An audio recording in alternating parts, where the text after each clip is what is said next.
പിറ്റേന്ന് രാവിലെ എന്നും ജോഗിങ്ങിന് പോവാറുള്ള ജീവക്ക് അന്ന് ഒന്നിനൊരു മൂഡില്ലായിരുന്നു. അതിനാൽ അവൻ എഴുന്നേറ്റ ശേഷം ഫ്രഷായി നേരെ ചെന്നത് തൻ്റെ മുറിയിലെ ബാൽക്കണിയിലേക്കാണ്. ബാൽക്കണി ഡോർ തുറന്നതും മുന്നിൽ നടക്കുന്ന കാഴ്ച കണ്ട് ജീവയുടെ കണ്ണുകൾ വിടർന്നു. തൊട്ടപ്പുറത്തെ വീടായ പുത്തമ്പുരയ്ക്കലെ വീടിൻ്റെ രണ്ടാമത്തെ നിലയിലെ ബാൽക്കണിയിൽ നിന്ന് മുടി ഉണക്കുന്ന ആരുവിനെ കണ്ടിട്ടാണ് അവൻ്റെ മുഖം വിടർന്നത്. ഇരു വീടുകളും റോഡിൻ്റെ ഒരു വശത്താണ് ഉള്ളത്, അതുപോലെ അടുത്തടുത്തും. ഒരു വീടിൻ്റെ മുകളിലത്തെ നിലയിൽ നിന്ന് നോക്കിയാൽ മറ്റേ വീടിൻ്റെ മുൻവശവും മുകളിലെ ഭാഗമൊക്കെ നല്ല പോലെ കാണാം. ജീവയുടെ മുറി വരുന്നത് വീടിൻ്റെ മുൻവശത്തായിട്ടല്ല, മറ്റൊരു ഭാഗത്താണ്. ഇനിയിപ്പോൾ പുത്തമ്പുരയ്ക്കലെ വീടിൻ്റെ മെയിൻ വരാന്തയിൽ നിന്നാലോ അല്ലെങ്കിൽ മുൻവശത്തെ ഗാർഡനിൽ നിന്നാലോ ജീവയുടെ മുറിയോ ബാൽക്കണിയോ കാണാൻ പറ്റില്ല.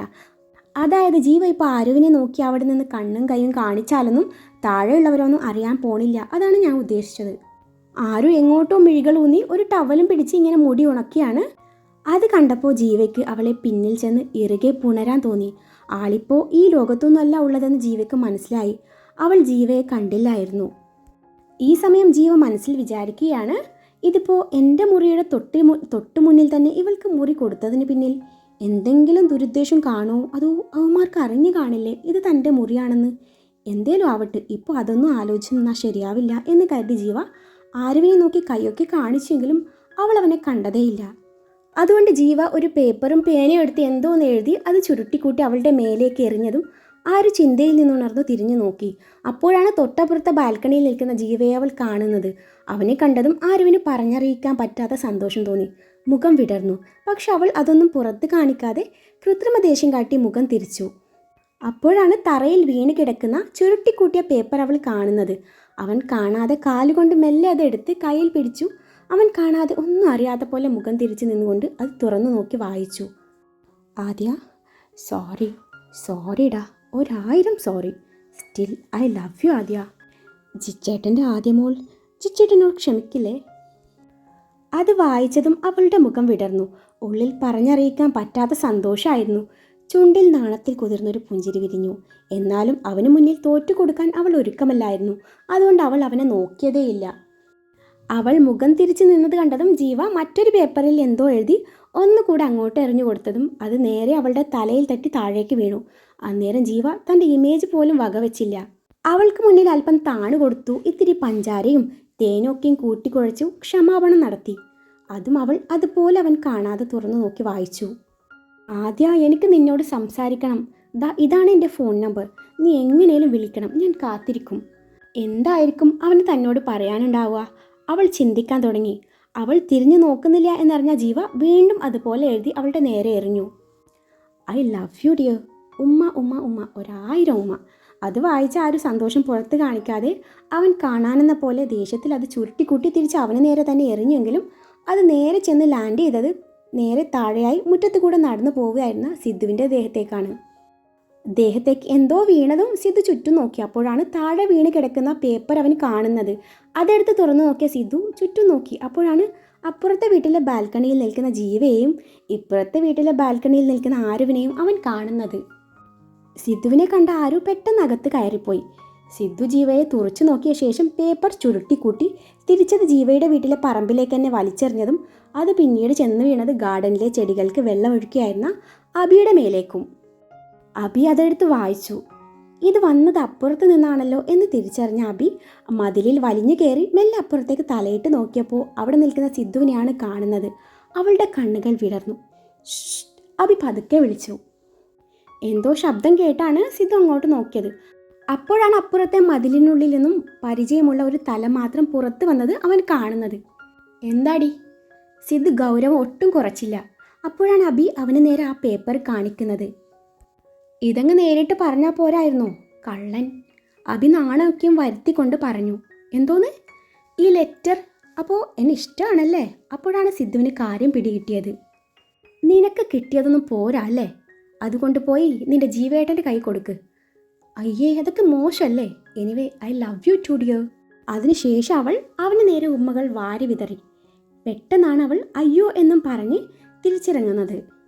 മുന്നിൽ നിൽക്കുന്ന തല പെട്ടെന്ന് അപ്രതീക്ഷമായതും സിദ്ധു ഇവൾക്കിതെന്ത് പറ്റി എന്ന പോലെ ഒന്ന് ആലോചിച്ചതിനു ശേഷം തിരിഞ്ഞു നടക്കാൻ ഒരുങ്ങിയപ്പോഴാണ് തൻ്റെ പിന്നിൽ നിൽക്കുന്ന കിഷോറിനെ കാണുന്നത്. നിനക്കെന്താടാ ഇവിടെ പണി? ഞാനിവിടെ ചുമ്മാ പറമ്പൊക്കെ കാണാൻ. സിദ്ധു നിന്ന് പരുങ്ങി. നിന്റെ പറമ്പ് കാണലേ ഞാൻ കാണുന്നുണ്ട്. ഒന്നിനെ തന്നെ എന്ത് ചെയ്യണമെന്നറിയാതെ ആകെ ടെൻഷൻ അടിച്ച് നിൽക്കുകയാണ്. അപ്പോഴാണ് അവൻ്റെ ഒരു ചുറ്റിക്കളി. അയ്യോ ചെറിയച്ചാ, നിങ്ങൾ കരുതും പോലെ ഒന്നുമല്ല. എങ്കിൽ നിനക്ക് കൊള്ളാം എന്നും പറഞ്ഞ് സിദ്ധുവിനെ കടുപ്പിച്ച് നോക്കി അയാൾ അവിടെ നിന്ന് പോയി. ആര് വിളിക്കുമെന്ന് കരുതി ജീവ ഫോണും പിടിച്ച് ഒരുപാട് നേരം കാത്തിരുന്നുവെങ്കിലും നിരാശയായിരുന്നു ഫലം. അവൾക്ക് ഫോൺ കിട്ടിക്കാണില്ല. അല്ലെങ്കിൽ ആരെങ്കിലും ചോദിച്ചാൽ അവൾ എന്ത് മറുപടി പറയും? ഇതൊക്കെ ഭയന്നാവാം അവൾ വിളിക്കാത്തത്. അതും കരുതി ജീവ സ്വയം സമാധാനിച്ചു. അപ്പോഴാണ് അങ്ങോട്ട് അഭി കയറി വരുന്നത്. നാളെ സെക്കൻഡ് സെം എക്സാം കഴിഞ്ഞുള്ള ലീവ് തീരുവാണെന്നും കോളേജിൽ ക്ലാസ് തുടങ്ങുകയാണെന്നും താനും ആരുവും അഭിയും പിന്നെ അപ്പുറത്തെ വീട്ടിലെ സിദ്ധുവിൻ്റെ അനിയൻ അരുണും ഒരുമിച്ച് ഒരു കോളേജിൽ ഒരേ ക്ലാസ്സിൽ പഠിക്കുകയാണെന്നും അഭി പറഞ്ഞപ്പോൾ ജീവ ശരിക്കും ഞെട്ടിപ്പോവുമായിരുന്നു. കാരണം അവന് ആര് പഠിക്കുന്ന കാര്യമൊന്നും അറിയില്ലായിരുന്നു. ലക്ഷ്മി അവളെ നിർബന്ധിച്ച് പഠിക്കാൻ വിട്ടതാണെന്ന് കൂടി അഭി പറഞ്ഞപ്പോൾ അവൻ അപ്പച്ചിയോട് ശരിക്കും ബഹുമാനം തോന്നിപ്പോയി. അവളുടെ ബുക്സൊക്കെയും ഇവിടെ കാണും, അല്ലെങ്കിൽ അവളുടെ പഴയ മുറിയിലുണ്ടാവും. അതൊന്നും എടുത്തു വെച്ചാൽ ഞാൻ നാളെ അവൾക്ക് കൊടുത്തോളാം എന്ന് പറഞ്ഞു അഭി അവിടെ നിന്ന് പോയതും ജീവ ആ മുറിയിൽ മുഴുവനും നോക്കി. പക്ഷെ അവിടെ ആരുവിൻ്റേതെന്ന് പറയാൻ അവളുടെ ഡ്രസ്സ് മാത്രമേ ഉണ്ടായിരുന്നുള്ളൂ. ശേഷം അവൻ അവളുടെ പഴയ മുറിയിലേക്ക് നടന്നു. അവിടെ ഉണ്ടായിരുന്ന ഷെൽഫിൽ അവളുടെ ബുക്സൊക്കെയും ഒതുക്കി വെച്ചിട്ടുണ്ടായിരുന്നു. തൊട്ടടുത്തായി ഒരു ബാഗും ഉണ്ടായിരുന്നു. ജീവ അതിൽ നിന്ന് ആവശ്യമുള്ള ബുക്സൊക്കെയും ബാഗിലിട്ട് വെച്ചു. അപ്പോഴാണ് ബുക്സിനിടയിൽ നിന്നും ഒരു ഡയറി കിട്ടുന്നത്. അതിലെന്താണെന്നറിയാൻ അവൻ വെറുതെ ഒന്ന് മറിച്ചു നോക്കി. ജിച്ചേട്ടൻ്റെ സ്വന്തം ആദ്യത്തെ പേജിൽ ആ വാചകങ്ങൾ കണ്ടതും ജീവയുടെ ചുണ്ടിൽ നേർത്തൊരു പുഞ്ചിരി വിരിഞ്ഞു. ജീവ അവിടെ ഉണ്ടായിരുന്ന ബെഡിൽ വന്നിരുന്നു ഡയറി വായിക്കാൻ തുടങ്ങി. ഡയറിയുടെ അടുത്ത പേജ് മറിച്ചു നോക്കി. ഞാൻ ആരാധ്യ. എനിക്ക് ഡയറി എഴുതുന്ന ശീലമൊന്നുമില്ല കേട്ടോ. എന്നാലും ഇപ്പം എന്തൊക്കെയോ എഴുതണമെന്ന് തോന്നുക. എനിക്കെൻ്റെ സങ്കടവും സന്തോഷമൊക്കെ പറയാൻ ആരേലും വേണ്ടേ? അപ്പോൾ തോന്നി ഈ ഡയറിയോട് പറയാമെന്ന്. എന്നെ പലരും ആരു, രാധു, ആരാധ്യ എന്നൊക്കെ വിളിക്കെങ്കിലും എൻ്റെ അച്ഛൻ വിളിച്ചിരുന്നത് ആദ്യമോളെ എന്നായിരുന്നു. എനിക്ക് ആ വിളി കേൾക്കാൻ ഒരുപാട് ഇഷ്ടമായിരുന്നു. അച്ഛൻ മരിച്ചതിന് ശേഷം ആ വിളി ഞാൻ ഒരുപാട് മിസ് ചെയ്യാൻ തുടങ്ങി. 8 വർഷങ്ങൾക്കിപ്പുറം മറ്റൊരാളിൽ നിന്നും ഞാൻ ആ വിളി വീണ്ടും കേട്ടു. എൻ്റെ ജിച്ചേട്ടനിൽ നിന്നും. ആദ്യം എന്നുള്ള ആ വിളിയിലാണ് കേട്ടോ ഞാൻ ശരിക്കും വീണു പോയത്. അതോടെ ഭയം നിറഞ്ഞിരുന്ന എൻ്റെ ഉള്ളിൽ പ്രണയം പൊട്ടിമുളക്കുകയായിരുന്നു.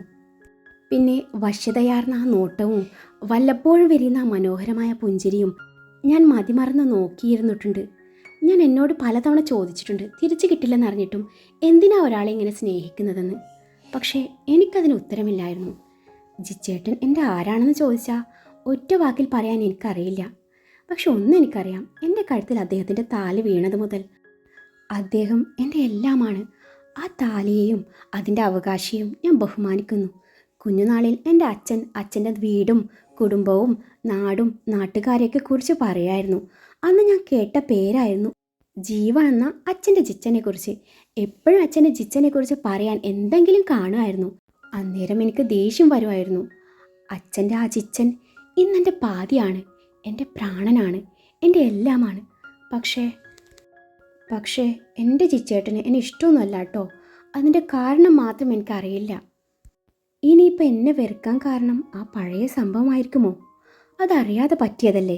അന്ന് എനിക്ക് മരിച്ചാൽ മതി എന്നായിരുന്നു. അന്ന് ഞാൻ ഒരുപാട് കരഞ്ഞിട്ടുണ്ട്. എൻ്റെ കഴുത്തിൽ താലി ചാർത്തുന്നവൻ അവകാശപ്പെട്ടതൊക്കെ മറ്റൊരു പുരുഷന് മുന്നിൽ ദൃശ്യമായപ്പോൾ എനിക്ക് സ്വയം പുച്ഛവും ദേഷ്യവും ഒക്കെ തോന്നിയിരുന്നു.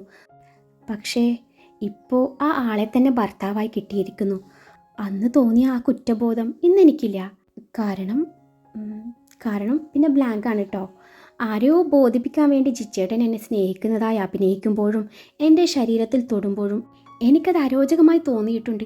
ചില നേരത്തെ ജിച്ചേട്ടൻ്റെ സാമീപ്യവും സ്പർശനവും എൻ്റെ ഉള്ളിൽ വിറയലുണ്ടാക്കിയിട്ടുണ്ട്. ഭയം തോന്നിയിട്ടുണ്ട്. കാരണം അങ്ങനെ ഒരു ജിച്ചേട്ടൻ എനിക്ക് വേണ്ടായിരുന്നു.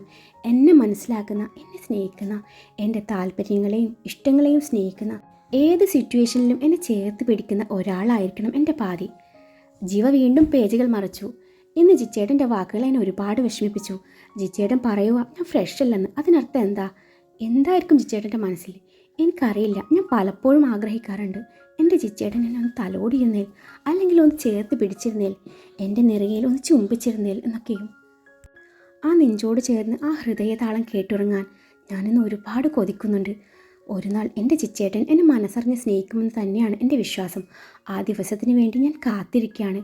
എനിക്ക് എൻ്റെ ജിച്ചേട്ടൻ്റെ കൂടെ ഒരുപാട് കാലം ഒരുമിച്ച് ജീവിക്കണം. ഒരുമിച്ച് കൈകോർത്ത് പിടിച്ച് മണ്ണോട് ചേരണം. ഇനിയും ഒരു ജന്മമുണ്ടേ. അന്നും എനിക്കെൻ്റെ ജിച്ചേട്ടൻ്റെ മാത്രം ആദ്യം ആവണം. അത്രമേൽ ഞാൻ എൻ്റെ ജിച്ചേട്ടനെ പ്രണയിക്കുന്നു. പിന്നീടുള്ള പേജൊക്കെയും ബ്ലാങ്ക് ആയിരുന്നു. അതൊക്കെ വായിച്ചപ്പോൾ ജീവയുടെ ഉള്ളിൽ പറഞ്ഞറിയിക്കാൻ പറ്റാത്ത സന്തോഷമായിരുന്നു, ഒപ്പം ഒരുപാട് വിഷമവും. അവളുടെ മനസ്സ് താൻ കാരണം ഒരുപാട് വിഷമിച്ചു എന്നറിഞ്ഞ ജീവയുടെ ഉള്ളിൽ കുറ്റബോധം തോന്നി. അവളെ എങ്ങനെയും നാളെ കാണണമെന്നും സംസാരിക്കണമെന്നും മനസ്സിലുറപ്പിച്ച ജീവ ആ ഡയറിയുമായി മുറിയിലേക്ക് നടന്നു. മുറിയിലെത്തിയ ജീവയ്ക്ക് പിന്നീട് ഉറക്കം വന്നതേയില്ല. ബാൽക്കണി ഡോർ തുറന്നതും അവൻ്റെ കണ്ണുകൾ ആരുവിൻ്റെ മുറിയുടെ ഭാഗത്തേക്ക് നീണ്ടു. ജീവയ്ക്ക് അവളെ ഒരുപാട് മിസ് ചെയ്യുന്നുണ്ടായിരുന്നു. അവളെ ഒന്ന് കാണാൻ പറ്റിയിരുന്നെങ്കിലെന്ന് ജീവ ആ നിമിഷം ഒന്ന് ആഗ്രഹിച്ചു പോയി. പിന്നെ ഒന്നും ആലോചിച്ചില്ല, നേരെ മതിൽ ചാടാൻ തന്നെ തീരുമാനിച്ചു. പക്ഷെ അതത്ര എളുപ്പമായിരിക്കില്ലെന്ന് ജീവക്ക് അറിയാമായിരുന്നു.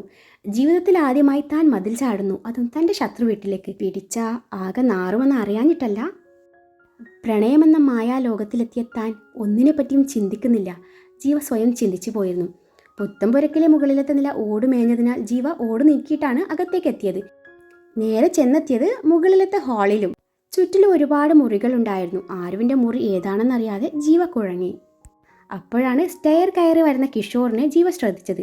പിടിക്കപ്പെടാതിരിക്കാൻ വേണ്ടി ജീവ രണ്ടും കൽപ്പിച്ച് മുന്നിൽ കണ്ട മുറി തുറന്നു അകത്ത് കയറി. ഭാഗ്യത്തിന് അവിടെ ആരുമില്ലായിരുന്നു. താൻ കയറിയത് സിംഹമടയിലാണെന്ന ജീവക്ക് മനസ്സിലായത് അതേ മുറിയിലേക്ക് കയറി വരുന്ന കിഷോറിനെ കണ്ടപ്പോഴാണ്. വേറെ വഴിയില്ലാതെ ജീവ അന്നേരം കട്ടിലിനടിയിൽ മറഞ്ഞു നിന്നു.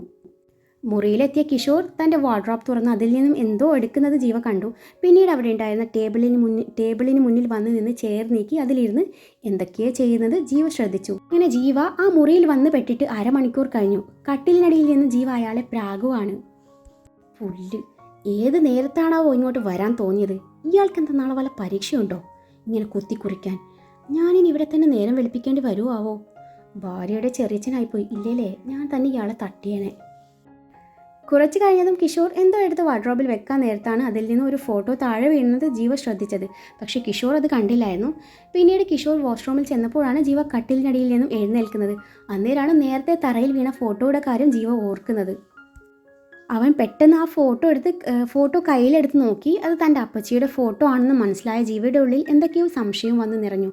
ടേബിളിൽ കാണുന്ന പുസ്തകങ്ങളിലേക്കും തൊട്ടടുത്തുണ്ടായിരുന്ന ഫയലിലേക്കും ജീവയുടെ കണ്ണുകൾ ഉടക്കി. അവൻ ആ ഫയൽ തുറന്നു നോക്കി. ഇത് കണ്ട് ജീവയ്ക്ക് മനസ്സിലായി ആൾ എഴുതിയതാണെന്ന്. നീഹാരമായി വലിയ അക്ഷരത്തിൽ എഴുതിയത് ജീവ വായിച്ചു നോക്കി. പിന്നീടുള്ള പേപ്പറുകളിലെ വരികളൊക്കെയും കണ്ടതും ജീവയുടെ ഉള്ളിൽ എന്തൊക്കെയോ സംശയങ്ങൾ വർദ്ധിച്ചു വന്നു. ആ ഫയൽ അവിടെ വെച്ച് തുറന്നു കിടക്കുന്ന കബോർഡിലേക്ക് നോക്കി. കിഷോർ വാഷ്റൂമിൽ നിന്ന് വരുന്നുണ്ടോ എന്ന് നോക്കിയ ശേഷം വാർഡ്രോബ് ഒന്ന് പരിശോധിച്ചപ്പോൾ അതിൽ നിന്നും സീതാലക്ഷ്മി എന്ന തൻ്റെ അപ്പച്ചിയുടെയും കിഷോർ മാധവിൻ്റെയും ഒരുമിച്ചുള്ള ജീവൻ തുടിക്കുന്ന പെയിൻറ്റിങ്സ് കണ്ടതും ജീവൻ ഞെട്ടിത്തരിച്ചു പോയിരുന്നു. ഇരുവരുടെയും പലതരം പെയിൻറ്റിങ്സ്, മരച്ചുവട്ടിൽ ഒരുമിച്ചിരുന്ന് സംസാരിക്കുന്നതും പുസ്തകങ്ങൾ വായിക്കുന്നതുമായ ഒരുപാട് ചിത്രങ്ങൾ. അതിന് താഴെ എറ്റേണൽ ലവ് എന്നും കൂടി എഴുതി വച്ചിട്ടുണ്ടായിരുന്നു. എവിടെയോ ഒരു നഷ്ടപ്രണയം മണക്കുന്നുണ്ടല്ലോ. അശോക് മാധവ്, സീതാലക്ഷ്മി, കിഷോർ മാധവ്, ഒരു ട്രയാങ്കിൾ ലവ് സ്റ്റോറി ആയിരുന്നു. കണ്ടുപിടിക്കാം എന്ന് മനസ്സിൽ കരുതി ജീവ ഇനി ഇവിടെ നിന്നാൽ താൻ പിടിക്കപ്പെടും എന്ന് കരുതി മെല്ലെ മുറി വിട്ടിറങ്ങി. പിന്നെ ആരുവിൻ്റെ മുറി ഏതാണെന്നും ശരിക്കും മനസ്സിലാക്കി അങ്ങോട്ട് കയറി ചെന്നു. ഡോർ ലോക്കലിലായിരുന്നു. മുറിയിലെത്തിയ ജീവ കാണുന്നത് സുഖമായി ഉറങ്ങുന്ന ആരുവിനെയാണ്. ഡോർ പതുക്കെ അടച്ച് ലോക്ക് ചെയ്ത് ആരുവിൻ്റെ അരികിൽ വന്നിരുന്നു. എന്നാൽ ഡോർ തുറക്കുന്ന ശബ്ദം കേട്ട് ആരു ജീവ വരുന്നത് കണ്ടിരുന്നു. ശ്വാസം എടുക്കാൻ പോലും മറന്നുപോയ ആരു പിന്നീട് ഉറക്കം നടിച്ച് കിടന്നു. ഉറങ്ങിക്കിടക്കുന്ന ആരുവിൻ്റെ അരികിൽ വന്നിരുന്നുകൊണ്ട് ജീവ അവളെ ഇമച്ചിമ്മാതെ ഒരുപാട് നേരം നോക്കി നിന്നു. അവളുടെ മുഖത്ത് വീണ് കിടക്കുന്ന മുടിയിഴകൾ മാടി ഒതുക്കി വയ്ക്കുമ്പോൾ ജീവയുടെ നിശ്വാസച്ചൂടേറ്റ് ആരുവിൻ്റെ ഹൃദയതാളം ഉയർന്നു. ആദ്യ അവളുടെ കാതോരം ചുംബിച്ചുകൊണ്ട് അവൻ പതിയെ വിളിച്ചു. അവൻ്റെ ആർദ്രമായ ആ വിളി കാതോരം പതിഞ്ഞതും ആരുവിൻ്റെ ഉള്ളിൽ പറഞ്ഞറിയിക്കാൻ പറ്റാത്ത സന്തോഷമായിരുന്നു. ജിച്ചേട്ടൻ്റെ ആദ്യക്കൊച്ച് ജിച്ചേട്ടനോട് പിണക്കാണോ? സോറി പെണ്ണെ, നമ്മുടെ നല്ലതിന് വേണ്ടിയാ എനിക്ക് ഇന്നലെ അങ്ങനെയൊക്കെ ചെയ്യേണ്ടി വന്നത്. അല്ലാതെ എൻ്റെ ആദ്യക്കൊച്ചിനോട് എനിക്കിഷ്ടമില്ലാഞ്ഞിട്ടൊന്നുമല്ല. നിന്നെ കാണാതെ ഇപ്പോൾ ഒരു നിമിഷം പോലും വയ്യ എന്നായിരിക്കുക. അതാ ജീവൻ പണയം വെച്ച് ഇപ്പോൾ ഇങ്ങോട്ട് വന്നത് പോലും. നീ അടുത്തുള്ളപ്പോൾ നിൻ്റെ വില എനിക്ക് മനസ്സിലാക്കാൻ പറ്റിയില്ല.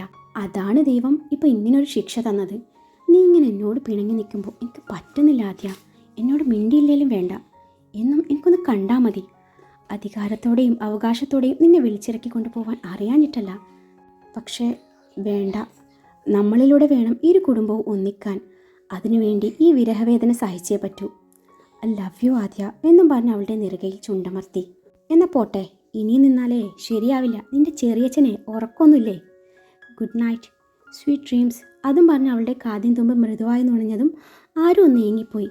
കട്ടിലിൽ നിന്നും എഴുന്നേറ്റ് ജീവ നടന്നു നീങ്ങിയപ്പോഴാണ് ആര് നേരെ ഒന്ന് ശ്വാസം വിട്ടത്. അവൾ ഒറ്റക്കണ്ണ് തുറന്നൊന്ന് നോക്കി. അപ്പോഴാണ് ജീവ വീണ്ടും അവൾക്ക് നേരെ വരുന്നത് അവൾ കാണുന്നത്. ആര് വീണ്ടും കണ്ണടച്ച് കിടന്നു. മുറിവിട്ടപ്പോഴാണ് അവളുടെ അണിവയറിൽ പറ്റിച്ചേർന്ന് കിടക്കുന്ന പൊന്നരഞ്ഞാണം ജീവയുടെ ശ്രദ്ധയിൽപ്പെടുന്നത്. അവൻ അവളുടെ അരികെ വന്നിരുന്നു. ഓഹോ, അപ്പോൾ ഇതുപോലൊരു സാധനം ഇവിടെ കിടപ്പുണ്ടായിരുന്നോ?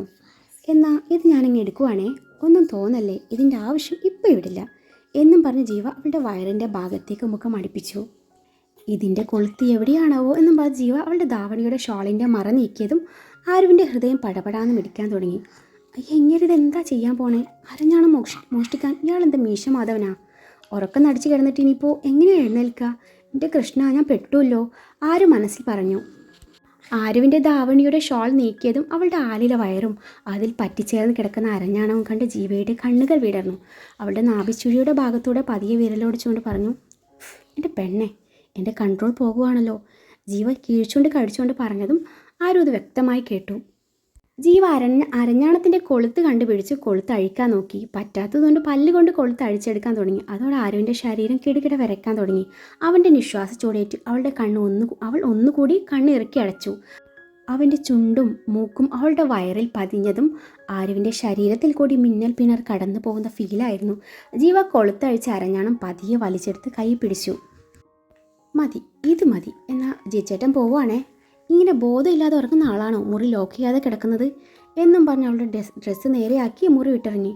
മുറി വിട്ടിറങ്ങിയപ്പോഴാണ് ആരുവിന് ശ്വാസം നേരെ വീണത്. കഴിഞ്ഞുപോയ നിമിഷങ്ങൾ ഓരോന്ന് അവളുടെ മനസ്സിലൂടെ കടന്നുപോയി. അന്നേരം അവളുടെ ചുണ്ടിൽ മനോഹരമായ ചിരി വിരിഞ്ഞു. പിറ്റേന്ന് രാവിലെ ആരു കോളേജിൽ പോകാനായി ഇറങ്ങി. സിദ്ധുവിൻ്റെ അനിയനായ അരുണിൻ്റെ കൂടെ ബൈക്കിലാണ് അവൾ പോകുന്നത്.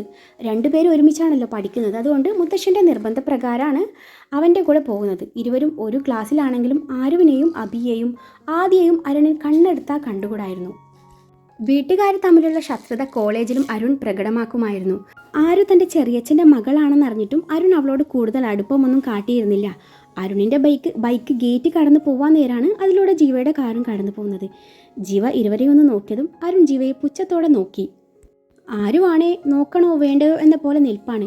ജീവയുടെ കാർ മുന്നോട്ട് നീങ്ങി. അവരുടെ പിന്നാലെ തന്നെ മറ്റൊരു ബൈക്കിൽ ആദിയും അബിയും ഉണ്ടായിരുന്നു. അവരെ കൂടെ കണ്ടതോടെ അരുൺ വണ്ടിയുടെ വേഗത കൂട്ടി. മാക്സിമം സ്പീഡിൽ വണ്ടി ഓടിച്ചു. അരുൺ ജീവയുടെ കാറിനെ ഓവർടേക്ക് ചെയ്ത് പോയി. ശ്രദ്ധയില്ലാതെ ഓവർ സ്പീഡിൽ പോകുന്ന അരുണിനെ കണ്ടതും ജീവയ്ക്ക് ദേഷ്യം വന്നു. എന്നാലും അവൻ അവരെ പിന്തുടരാൻ പോയില്ല. അരുൺ ഒന്ന് പതുക്കെ പോയി, എനിക്ക് പേടിയാവുന്നു, ആരു പേടിയോടെ പറഞ്ഞു. അരുൺ ഒന്നും മിണ്ടിയില്ല. അരുൺ ഇത്തിരി പതുക്കെ പോവാൻ. എന്നിട്ടും അവൻ കേട്ട ഭാവമില്ല. അരുൺ, ഞാൻ ഈ പറയുന്നത് നീ കേൾക്കുന്നുണ്ടോ? ഇങ്ങനാണെങ്കിലേ ഞാൻ മുത്തശ്ശനോട് പറഞ്ഞു കൊടുക്കൂ കേട്ടോ. അത് കേട്ടതും അരുൺ വണ്ടിയുടെ സ്പീഡ് കുറച്ചു. നീ പറയുന്നേ എനിക്കറിയാടി, അല്ലെങ്കിൽ നിനക്ക് എന്നെ കണ്ടുകൂടല്ലോ. നിനക്കിപ്പോഴും കൂറ് അവന്മാരോടായിരിക്കും അല്ലേ? ചോറിവിടെയും കൂറവിടെയും. അവൻ പറഞ്ഞത് കേട്ടതും ആരുവിന് നല്ല വിഷമം തോന്നി. അവന്മാരാണെന്ന് നീ ആരെയാ ഉദ്ദേശിച്ചത്? അബിയും ആദിയും ആണോ? മനസ്സിലായല്ലോ, പിന്നെ എന്തിനാ വീണ്ടും ഒരു ചോദ്യം? ദി ആരു, ഞാനൊരു കാര്യം പറഞ്ഞേക്കാം. എനിക്ക് നിന്നോട് ഒരു വിരോധവുമില്ല. അതുകൊണ്ട് പറയുക, ഇനി മുതൽ നീ അവരോട് സംസാരിക്കാനോ കൂട്ടുകൂടാനോ പോകാൻ പാടില്ല. അതെനിക്കിഷ്ടമല്ല. അരുൺ, അവരെൻ്റെ ഫ്രണ്ട്സാണ്. ഒരു ഫ്രണ്ട്സ്? അവരെ നമ്മുടെ ശത്രുക്കളാണ്. നിനക്ക് ഫ്രണ്ട്സ് വേണമെന്ന് നിർബന്ധമാണെങ്കിൽ നീ ഞങ്ങളുടെ ഗ്യാങ്ങിൽ ചേർന്നോ? നിങ്ങളുടെ ഗ്യാങ്? എനിക്കവരെ കണ്ണെടുത്താൽ കണ്ടുകൂടാ. അവരുമായുള്ള കൂട്ട് നിനക്കും ദോഷം മാത്രമേ ചെയ്യൂ അരുൺ. അതുകൊണ്ട് അവരുമായുള്ള ഫ്രണ്ട്ഷിപ്പ് ഇനി വേണ്ടെന്ന് വെക്കുന്നതാണ് നല്ലത്. നീ കൂടുതൽ ഉപദേശിക്കാനൊന്നും നിൽക്കണ്ട. നീ എന്ത് പറഞ്ഞാലും ഞാൻ ക്ഷമിക്കും. പക്ഷേ എൻ്റെ ഫ്രണ്ട്സിനെ പറ്റി പറഞ്ഞാലുണ്ടല്ലോ, നിൻ്റെ ഇഷ്ടം പോലെ ചെയ്യും. ഞാനിനി ഒന്നും പറയുന്നില്ല. അതും പറഞ്ഞ് ആരും മിണ്ടാതിരുന്നു. ആരുവിനെ കോളേജിൻ്റെ ഗേറ്റിന് വെളിയിലിറക്കി അരുൺ തിരിച്ചു പോകുന്നത് കണ്ടതും ആര് ചോദിച്ചു, അരുൺ, നീ ക്ലാസ്സിൽ കയറുന്നില്ലേ? ഇല്ല. അതെന്താ? എനിക്കൊരിടം വരെ പോവാനുള്ളതാ. എവിടേക്കാ പോണേ? അതൊന്നും നീ അറിയണ്ട എന്നും പറഞ്ഞവൻ അവിടുന്ന് പോയി. അപ്പോഴാണ് ആദിയും അബിയും എത്തിയത്. അവരെ കണ്ടതും ആരു നിറഞ്ഞ ചിരിയോടെ അവരുടെ അരികിലേക്ക് നടന്നു. അന്നേരമാണ് മറ്റൊരു കാർ സഡൻ ബ്രേക്ക് ഇട്ട് അവൾക്ക് മുന്നിൽ നിർത്തുന്നത്. കാർ അവളെ തൊട്ടില്ല എന്ന മട്ടിലാണുള്ളത്. അയ്യോ അമ്മേ! ആരു അറിയാതെ പേടിച്ച് നിലവിളിച്ചു പോയി. പേടി കൊണ്ട് അവളുടെ ഹൃദയം ശക്തിയായി മിടിക്കുന്നുണ്ടായിരുന്നു. കാറിൻ്റെ ഗ്ലാസ് താഴ്ത്തിയപ്പോഴാണ് അത് ജീവയായിരുന്നുവെന്ന് അവൾ അറിയുന്നത്. അവൾക്ക് അന്നേരം അവനോട് ചെറിയ ദേഷ്യം തോന്നിപ്പോയി. കാരണം അവൾ ശരിക്കും പേടിച്ചു പോയിരുന്നു. ജിച്ചേട്ടൻ്റെ ആദ്യ കൊച്ചി പേടിച്ചു പോയോ? അവൾക്ക് കേൾക്കാൻ പാകത്തിൽ അവനത് പറഞ്ഞതും അവൾക്ക് അവനോട് തിരിച്ച് നല്ലത് പറയണമെന്നുണ്ടായിരുന്നു. എങ്കിലും അന്നേരം ആരും ഒന്നും മിണ്ടാതെ നിന്നു. അപ്പോഴേക്കും ആദിയും അബിയും അവളുടെ അടുത്തേക്ക് ഓടിയെത്തി. എൻ്റെ ജീവേട്ട എന്ത് പണിയായി കാണിച്ചത്? ഞങ്ങൾ ശരിക്കും പേടിച്ചുട്ടോ. ഞാനും കാലിടറിപ്പോയിരുന്നെങ്കിലോ? മോനെ ആദി, ഇത് ഇനം വേറെയാ. അങ്ങനെ എവിടെയും കാലിടറുന്നവനല്ല ഈ ജീവ വിശ്വനാഥ്. തൽക്കാലം മക്കൾ ചെന്നിട്ടേ രണ്ടക്ഷരം പഠിക്കാൻ നോക്ക്. അത് കേട്ടതും ആദിയും അബിയും കൂടുതലൊന്നും പറയാതെ ക്ലാസ്സിലേക്ക് നടക്കാനൊരുങ്ങി. പിന്നാലെ ജീവയെ ഒന്ന് നോക്കിക്കൊണ്ട് ആരവും, നിന്നോട് ആരെങ്കിലും പോവാൻ പറഞ്ഞോ? ജീവ പറയുന്നത് കേട്ടതും മൂവരും നിന്നു. അത് കണ്ടതും ജീവ ഇത്തിരി കടുപ്പിച്ച് പറഞ്ഞു, നിങ്ങളോട് ആരെങ്കിലും നിൽക്കാൻ പറഞ്ഞോ? ക്ലാസ്സിൽ കയറിപ്പോടാ. ഇയാൾക്കെന്താ പ്രാന്താ എന്നും പെറുപെറുത്തു. നീ വാടി എന്നും പറഞ്ഞ് ആദ്യം അബിയുടെ കൈയും പിടിച്ചു മുന്നോട്ട് നടന്നു. ഇനി നിന്നോട് പ്രത്യേകം പറയണോ? വന്ന് വണ്ടി കയറ്. ജീവ പറയുന്നത് കേട്ടതും ആരും എന്ത് ചെയ്യണമെന്നറിയാതെ കുഴങ്ങി. ആദ്യ വന്ന് വണ്ടി കയറ്, എനിക്ക് ക്ലാസ് ഉള്ളതാ, ഞാൻ പോണു. വന്ന് വണ്ടി കയറടി. അതൊരു അലർച്ചയായിരുന്നു. അത് പറഞ്ഞ ജീവ ഒന്ന് തിരിഞ്ഞതേ ഉള്ളൂ. അന്നേരം കോ ഡ്രൈവിംഗ് സീറ്റിലിരിക്കുന്ന ആരുവിനെയാണ് അവൻ കാണുന്നത്. അവളുടെ അന്നേരത്തെ മുഖഭാവം കണ്ട് ജീവയ്ക്ക് ചിരി വരുന്നുണ്ടായിരുന്നു. പക്ഷേ ഇത്തിരി കലിപ്പിട്ടില്ലേ ശരിയാവില്ല എന്ന് തോന്നിയ ജീവ കൃത്രിമ ഗൗരവത്തിൽ പറഞ്ഞു, ആ സീറ്റ് ബെൽറ്റ് ഇട്ടേക്ക്. അരുവാണെങ്കിൽ പേടിച്ച് വരച്ച് നിൽപ്പാണ്. അതിനാൽ അവൾക്ക് സീറ്റ് ബെൽറ്റ് പിറകിൽ നിന്ന് വലിച്ചിട്ട് കിട്ടുന്നതുമില്ല. അത് കണ്ട ജീവ തൻ്റെ സീറ്റിൽ നിന്ന് എഴുന്നേറ്റ് അവളുടെ അരികിലേക്ക് നീങ്ങിയതും ആരുവിൻ്റെ ബാക്കിയുണ്ടായിരുന്ന ധൈര്യം കൂടി ചോർന്നു പോയി. ജീവയുടെ മുഖം ആരുവിൻ്റെ മുഖത്തിന് നേരെ വന്നതും അവളുടെ ഹൃദയമിടിപ്പിൻ്റെ വേഗത കൂടി. അന്നേരം ഇരുവരുടെയും കണ്ണുകൾ തമ്മിലുടക്കി. അവൻ്റെ നിശ്വാസ ചൂടേറ്റതും അവൾ അവനിൽ നിന്നുള്ള നോട്ടം പിൻവലിച്ച് മുഖം തിരിച്ചു. അന്നേരം അവളിൽ വെപ്രാളം നിറഞ്ഞു നിന്നു. അവൾ ശ്വാസം അടക്കി പിടിച്ച് നിൽപ്പാണ്. അവളുടെ അവസ്ഥ മനസ്സിലാക്കിയ ജീവ സീറ്റ് ബെൽറ്റ് വലിച്ചെടുത്തു. അതിൻ്റെ ക്ലിപ്പിട്ടെടുത്തു. അവൻ്റെ സ്ഥാനത്ത് വന്നിരുന്നു. വണ്ടി മുന്നോട്ടെടുത്തു.